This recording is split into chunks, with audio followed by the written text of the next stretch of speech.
안녕하세요 어린이 여러분, 하이바이블의 김혜진, 김하정이에요. 전도사님, 이번 성탄절은 어떻게 보내실 거예요? 글쎄요, 교회 사람들과 함께 말씀을 나누고 또 테라리움도 만들어서 이웃과 나누려고요.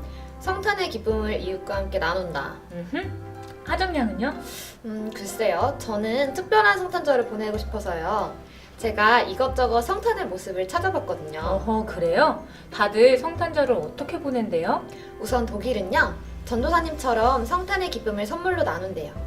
예수님이 우리에게 오신 기쁨이 선물과 같다고 말이에요. 오호, 그렇다면 저는 독일풍의 성탄을 보내는 거네요? 네.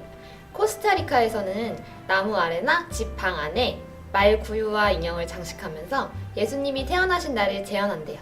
오호, 교회 밖에 보면 그런 장식을 하는 교회도 본 것 같아요. 인도에서는요, 바나나 나무나 망고 나무에 진흙으로 만든 기름 램프 하나를 장식한다고 해요. 와, 이거는 정말 특별하고 멋진 트리일 것 같은데요? 그니까요. 그래서 저도 이렇게 장식해 보려고 했는데 우리나라에서 바나나 나무나 망고 나무를 구하기가 어려울 것 같아서 포기했어요. 아, 그러게요. 세계 각국에서 보내는 성탄절을 따라하기가 쉽지 않죠? 그쵸? 전도사님, 뭔가 방법이 없을까요? 글쎄요. 이건 아무도 생각해보지 못한 방법일 것 같긴 한데요. 그렇다면 먼저 예수님이 태어나셨던 날 예루살렘으로 한번 가봐요. 예루살렘 사람들은 태어나신 예수님을 어떻게 맞이했을까요? 지금 우리가 예수님의 탄생을 축하하는 모습과는 달리 2000년 전 이스라엘 사람들은 예수님이 태어나셨다는 사실을 모르고 있었어요. 지금처럼 신문이나 뉴스가 있는 것도 아니고 SNS로 알려줄 수 있는 것도 아니니까요. 참 안타까운 일이죠. 만약에 예수님이 태어났다는 소식이 전해졌다면 예루살렘엔, 아니 베들레헴에는 예수님을 만나러 가는 사람들로 가득했을까요? 그런데요, 사실 이 기쁜 소식을 알고 있는 사람들이 있었어요. 바로 다름 아닌 예루살렘에 있는 사람들이었죠. 왜냐하면 동방에서 온 박사들이 이 소식을 전해주었거든요. 동방 박사들은 왕의 별을 보고 먼 동쪽 나라에서부터 예루살렘까지 왔어요. 별이 오늘날의 내비게이션처럼 주소까지 알려주지는 않았을 테니 박사들은 생각했을 거예요. 저 큰 성에 가서 유대인의 왕이 어디에서 태어났는지 물어보면 알려주겠구나. 그리고 왕이 태어났다는 소식을 전해주면 저 성의 사람들이 참 기뻐하겠지? 하고 말이에요. 그런데 동방 박사들의 생각과는 다른 일이 벌어졌어요. 헤롯 왕은 몹시 당황했고 예루살렘은 온통 술렁거렸죠. 박사들이 보기에는 아무도 기뻐하지 않는 것 같았어요. 헤롯 왕은 제사장들과 성경을 연구하는 사람들을 불러 물어보았어요.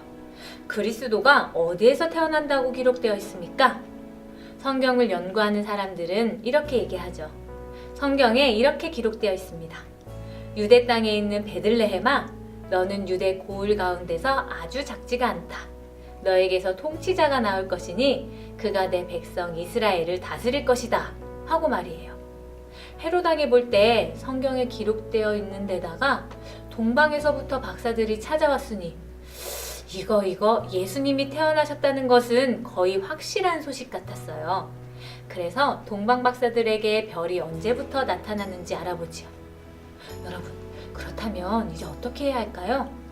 이 성경에 약속한 그리스도가 태어났다고 알리고 전국에 이 소식을 전해야 하지 않을까요?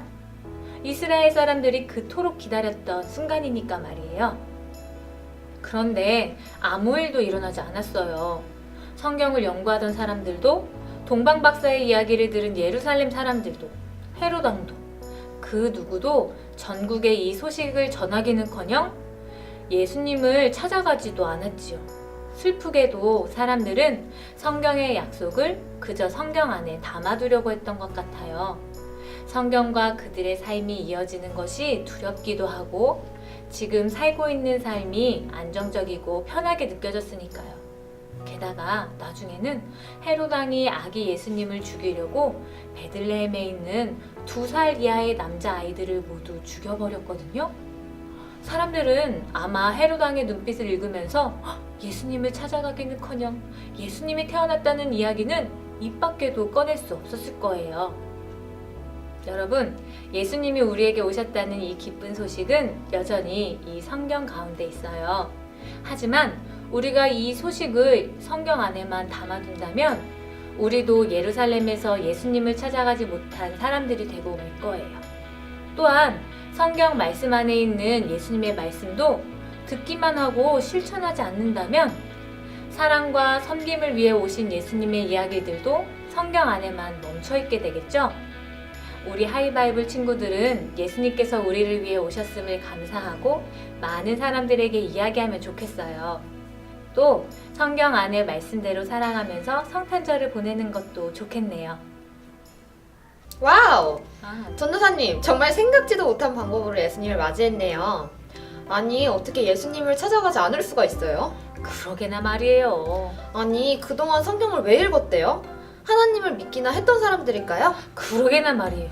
우리는 하나님을 믿기나 하는 사람들일까요? 아니, 네? 우리요? 그게 무슨 말씀이세요? 하정양, 한번 생각해봐요.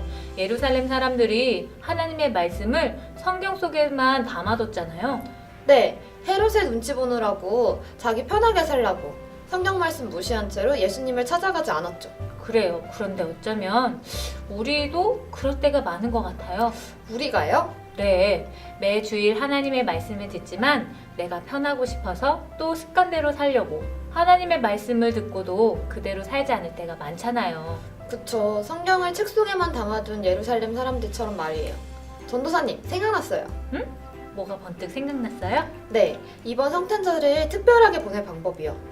아, 이건 한 번도 생각해보지 못했던 성탄맞이인데. 오, 뭔데요? 이번 성탄을 맞이하는 한 주 동안에는 말씀을 읽고 말씀대로 살아볼래요. 아하, 그거 너무 평범한 거 아닌가요? No! 아니죠. 성탄에는 장식하고 이벤트 하느라 바쁘잖아요. 예수님께서 이 땅에 오신 의미가 우리를 예수님 닮게 하려고 하신 거니까 예수님 말씀대로 살면서 예수님 더 닮아야죠. 와우, 브라보!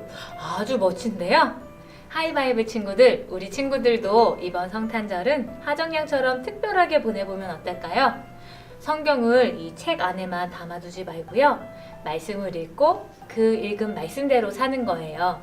그게 바로 예수님을 찾아가는, 예수님을 닮아가는 최고의 길이 될 거니까요. 그럼 한 주 동안 더욱 예수님 닮은 모습으로 보내고요. 우린 다음 주에 만나기로 해요. 어린이 여러분, 안녕!